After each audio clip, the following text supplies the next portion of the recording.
Je vote. En novembre 2021, j'ai mis mon vélo dans le train pour aller vous demander si vous votiez. 5 questions sur le sujet. Bonjour, Comment tu t'appelles? Christophe Carlier, j'ai 41 ans, Et t'habites où? à Thonon-les-Bains dans la Haute-Savoie. J'ai grandi dans le Gers. Christophe, est-ce que tu votes? Oui, je vote depuis que j'ai le droit de voter, depuis 1998. Qu'est-ce que tu dirais à quelqu'un qui vote pas? Je dirais qu'il y a des gens qui sont morts en fait pour qu'on puisse aller voter en fait.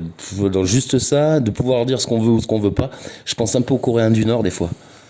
Je me dis, punaise, se taper 40 ans le même gars, ça doit être quand même... ou la même dynastie. Oh, l'horreur quoi. Non, je sais pas, c'est important, c'est un pouvoir qu'on a. Alors après, est-ce que ça sert ou pas, on sait pas. Mais en tout cas, faut aller aux urnes, je pense. Ouais. Est-ce qu'il y a une émotion particulière pour toi qui est liée au vote? Moi, je suis content d'aller voter, ouais. Parce que je me dis, je vais faire bouger un truc. Si ça bouge pas, ça bougera pas, mais au moins je m'exprime et je pense que j'apporte un peu ma pierre à l'édifice en essayant de dire mon point de vue, quoi. Enfin, de se laisser un peu endormir, c'est pas bon, quoi. Donc je ressors du bureau de vote, je suis content, même si à chaque fois j'y suis allé, ça a servi à rien. Ça a servi à rien. J'ai pas voté pour le cheval gagnant. Qu'est-ce que tu penses du récit collectif français ou européen? Alors attends, qu'est-ce que tu entends par récit collectif? C'est-à-dire comment on est à tous accordés? Ouah, c'est compliqué ça. Moi je suis pas fan de ces trucs-là, l'appartenance, les nations, les nationalistes, les dire ouais je suis français, patriote et compagnie. Non. Et européen, moi je suis plutôt terrien on va dire. Et il faudrait que tout le monde soit terrien, il y aurait beaucoup moins de guerre je pense. Non mais clairement quoi, le gars qui a inventé la frontière au début, il a pas pensé à la suite quoi. C'est... Et puis l'identité européenne, je pense qu'elle est un peu aujourd'hui mise à mal. Et ceux qui veulent partir, il faut qu'ils partent. Parce qu'autrement, ça plombe le reste. Je pense, après, c'est vrai. Voilà. Qu'est-ce que tu penses des différents modes de scrutin? Qu'est-ce que je pense de tout ça? Je pense qu'on est un peu dans le Moyen-Âge. Parce qu'aujourd'hui, on a tous des téléphones, on peut tous des reconnaissances avec nos empreintes. On pourrait tous voter de chez nous, en s'officialisant comme on fait des papiers bancaires, etc.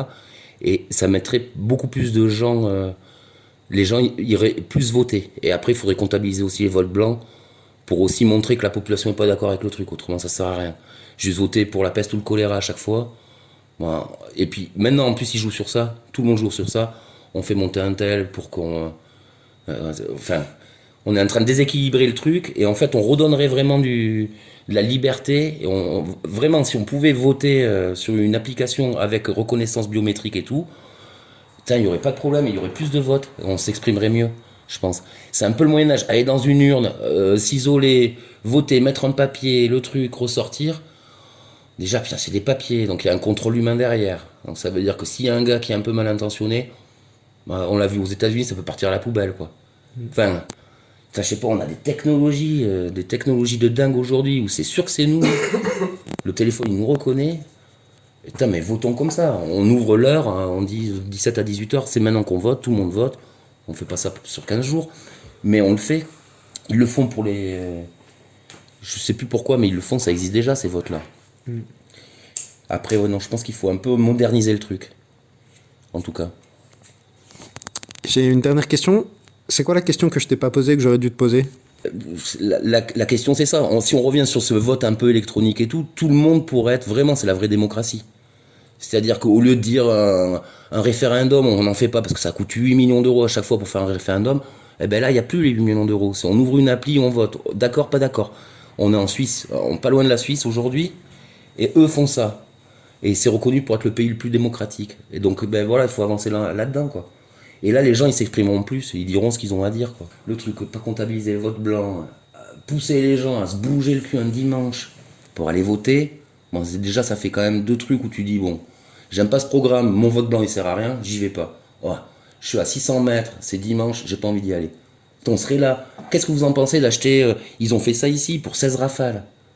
Est-ce que vous êtes d'accord pour acheter 16 rafales, quand même, les Suisses? Et ils ont fait une votation pour dire, non, on veut un rafale ou on veut pas. Il y en a, ils ont dit on en veut 8, d'autres ils ont dit on n'en veut pas, d'autres ils ont dit on en veut 30, ou d'autres qui ont dit on veut les F-15.